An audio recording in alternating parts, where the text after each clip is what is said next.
Here we see the British infantry in a universal carrier.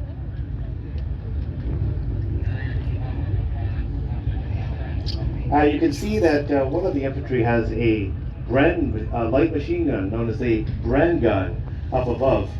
And these carriers were commonly called Bren gun carriers, although they're actually universal carriers. They're for many different purposes: moving troops, reconnaissance, pulling artillery, supplies, used for evacuating casualties.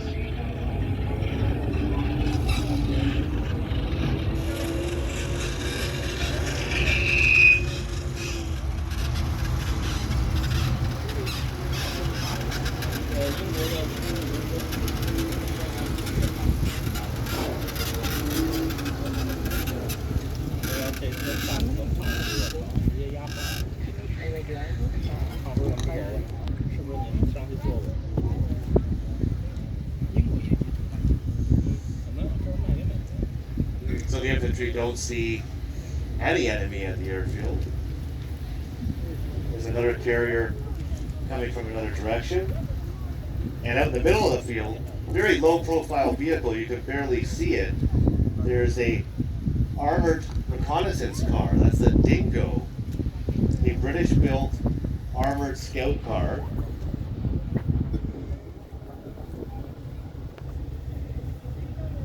Specifically made for reconnaissance, for being out in front and reporting back on what they find. Dingo was much beloved of those who served on it.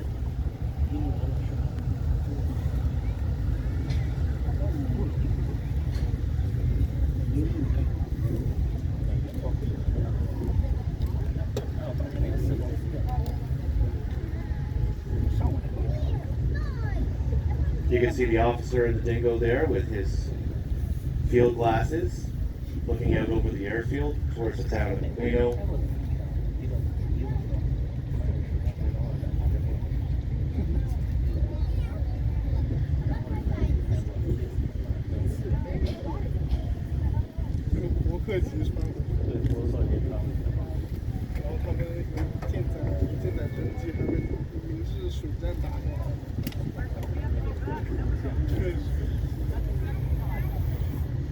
The infantry in the carrier, their RV with the officer in the Dingo, reporting that they found nothing so far in the airfield. I'm going to have a closer look.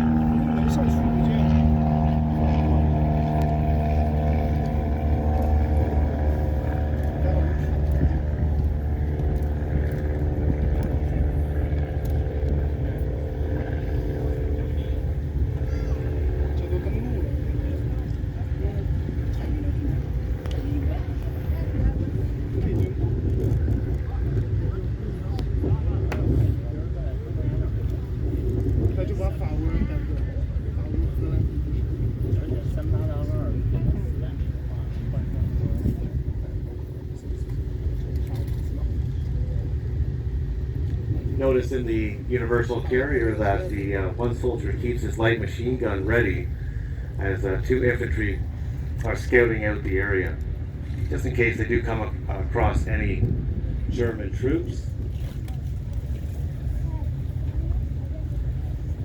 They're very, very cautious. Once again, this is a reconnaissance, not rushing into it.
so the Allies have found nothing at the airfield. You can see the officer there in the Dingo been able to mount back up into their carriers and head back. It looks like it's safe for the Allies to move into this area.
What the reconnaissance parties did not end up finding is the battle-hardened German 90th Panzergrenadier Division lying in wait nearby. Although prepared in a hurry, the defenses of the Hitler Line were still impressive. Built off a western section of the recently breached Gustav Line, the Hitler Line was about 55 kilometers long, with defenses up to 800 meters deep. Of greatest concern to the Ontarios were deadly camouflaged Panther turret positions, which were Panther tank turrets encased in concrete bunkers buried in the ground. Armed with a 75mm cannon, Panther terms were highly lethal to the Ontario's Sherman tanks, while themselves being difficult to spot and hit with return fire. 2 or 3 other 75mm or 50mm towed anti-tank guns also were installed around each Panther term.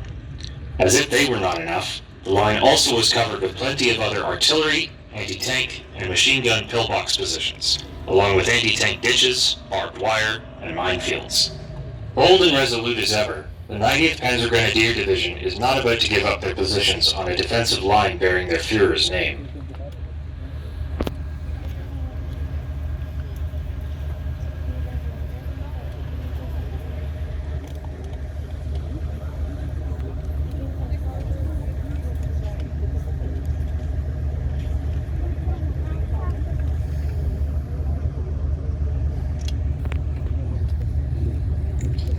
So the two vehicles that we see here, one is known as a Hanamag. That was the German half-track. Hanamag was just a common name because many companies made the vehicle. That was one of the more common companies that was producing the vehicle. That particular one on the field is actually a Czechoslovakian A-10. The Czechs continued to produce that vehicle after the Second World War, and this one has been brought back to serve the purpose of this reenactment as a Second World War German half-track. Then we have our 1-to-1 replica Panzer III-J. That was actually built in Colorado by Panzerfabrik. It takes an expert's eye from the exterior to actually see that that isn't an originally built Panzer.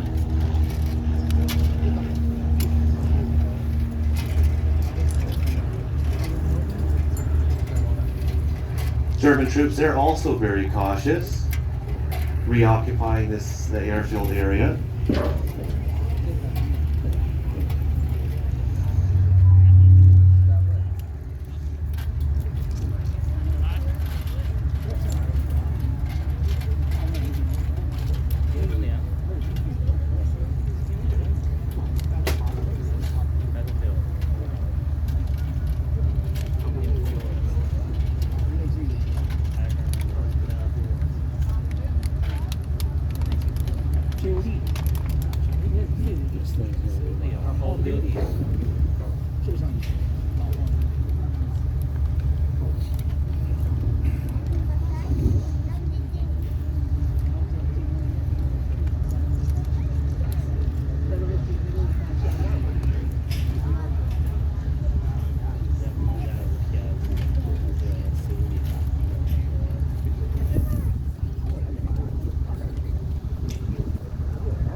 For the main attack, each of the regiment's squadrons has a task.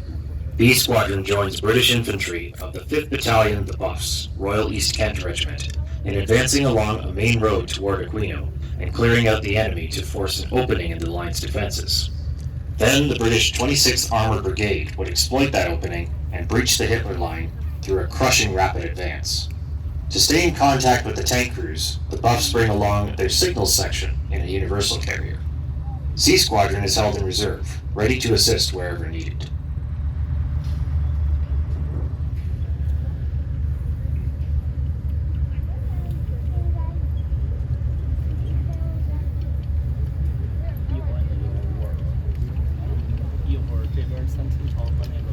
A Squadron, meanwhile, advances on the airfield from the northeast, covering the right flank and cutting off a possible path of retreat for German units. The airfield and its approaches are thick with fog, and at first, there is no sight of the enemy.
Are pinned down in a storm of anti-tank cannon and machine gun fire in the cemetery. The Panzer Grenadiers having just as much cover as they do, the Imperials and the Buffs are struggling for every inch of ground.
Things are going no better for A Squadron at the north end of the airfield.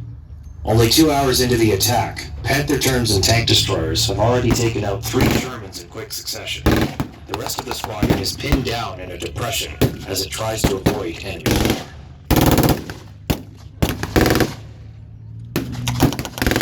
They try to move forward to take aim at the German defenses, but cannot get a clear shot without risking getting hit.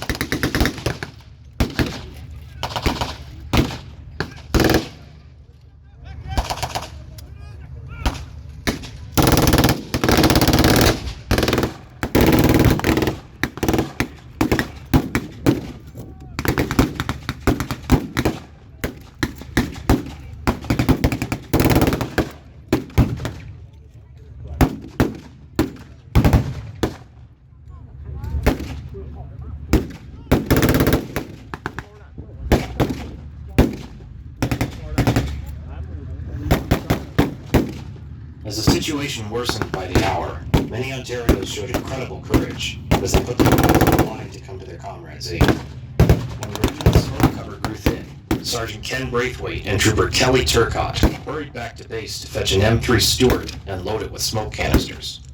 Under intense enemy fire, they raced back to the battlefield, deploying the canisters in strategic locations to obscure the enemy's view.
To sit idly as the mayhem unfolded before him, the regimental chaplain's driver, Trooper Cecil Westwood, raced back and forth from the combat zone to evacuate wounded comrades in his jeep.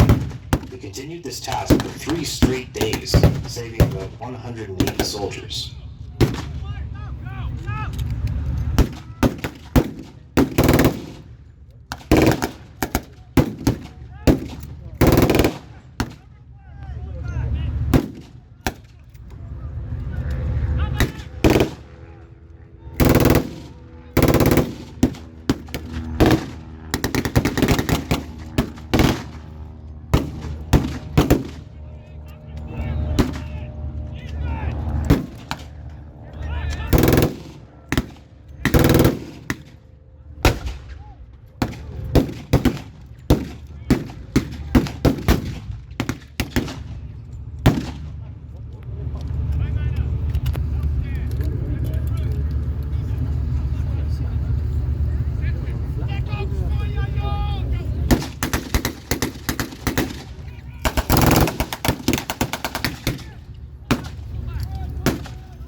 Exposed and under heavy fire on the airfield, it was clear that the attack from the British 26th Armored Brigade was not going to happen.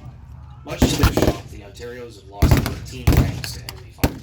Trooper John Phillips had been killed, and and several officers also were badly wounded. The commanding officer, Major Harry Miller, had been shot in the head by a sniper and struck by shrapnel, although he luckily survived his injuries. Seeing the urgent need to withdraw, Clyde Hawkins, also Major Robert, takes command and calls on the 392nd Battery, 98th Field Regiment of Royal Artillery, call sign George Peter Eagle 22, for artillery support to cover the withdrawal.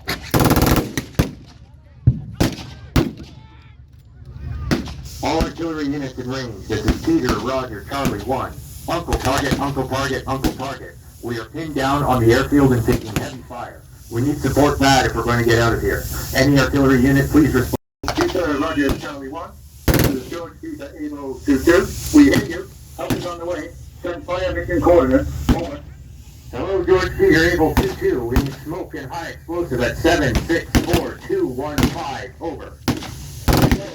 Stand by for fire mission. Out.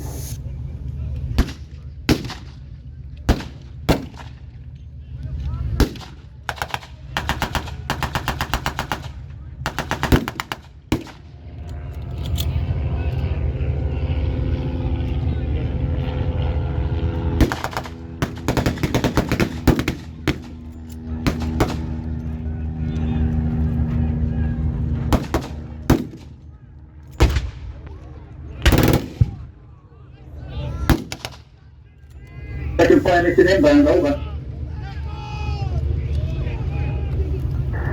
George Peter, Able 22.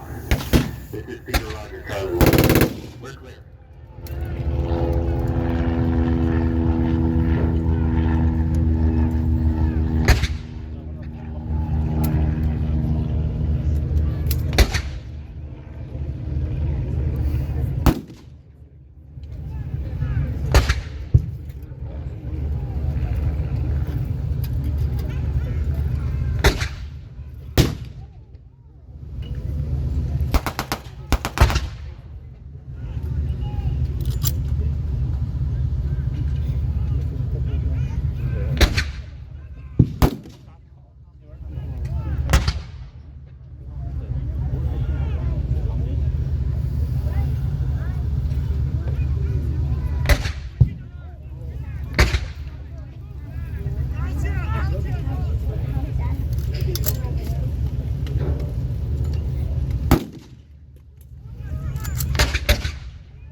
Going. Second fire mission inbound, over. George Peter, Able 22. This is Peter, Roger, Charlie 1. We're clear. That was quite a show. Thanks for the assist, Silver. Always happy to oblige. Peter, Roger, Charlie 1.